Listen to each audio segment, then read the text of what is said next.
Тамсагт өргөдлийн байнгын хороо шалгалт оруулахаа мэдгдлээ. Монгол улстай хийсэн гэрээгээ биелүүл амлалтаа хэрэгжүүлэх гэсэн шаардлага тавьж байна. Петродачин Тамсаг Монгол улсын хууль эрх зүйгээс дээгүүр авирлаж, нийгмийн татгалын шимтгэл төлөөгүй зам автозам тавих гэрээ хүсэр хаягдсан зэрэг зөрчлийг сэтгүүлчдэд дэлгэлээ.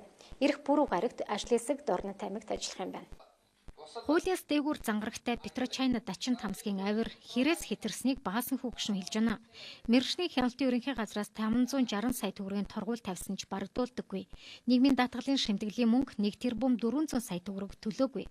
Бүтээгдэхүүн хуваах гэрээний дагуу байгуулсан автозамын ажил одоо хэрн эхлээгүй. Жил орчин болж байна гэд олон зөрчилбийг мэдэгдлээ.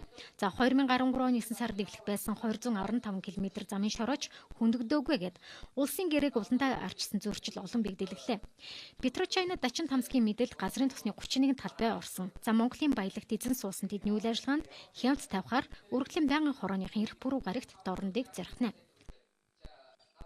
Бүтээгдэхүүн хуваах гэрээнийхээ дагуу болвол газрын тосны Петрочанадачин Тамсаг компани бол автозам тавих ёстой байсан. Автозам. Тэгээ энэ нь бол иргэдийн одоо юу гэдгийг тухай орон нутгийн иргэдийн одоо олон нийтийн байгууллагын шахалтаар нөхдүүд бол 23 жилийнхээ дараа гэсэн үг бараг 20 жилийн хугацаанд бол амлалтаа аваад за ямар ч байсан 2013 оны 9 сар гэхэд бол 215 км зам тавина гэж хэлсэн байна.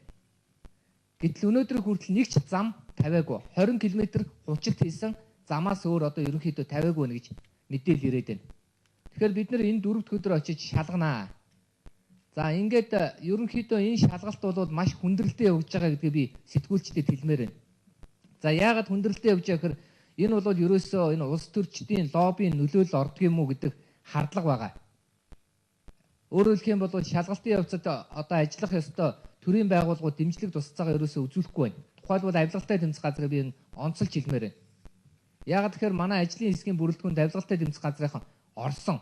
Тэгээ улсын хурлын тогтоолоор байгуулагдсан ажлын хэсэгт орсон боловч одоо хүртэл бид нар тогтоол шийдвэрч ирээгүй байна. Хүн хүчээ гаргах талаар боломжгүй байна гэсэн асуудлыг тэр дид дарга Нямдөрж гэдэг хүнтэй утсаар над яриад байна. Газрын тосны баялагт улс төрийн лобби орсон байж мэднэ гэж баасан хүүгшин онцолсон юм. Дөрөвд өдөр явах шалгалтын багийн бүрэлдэхүүнд авилгатай тэмцэх газар багтсан ч татгалзсан хариу өгснэй хэлж байна.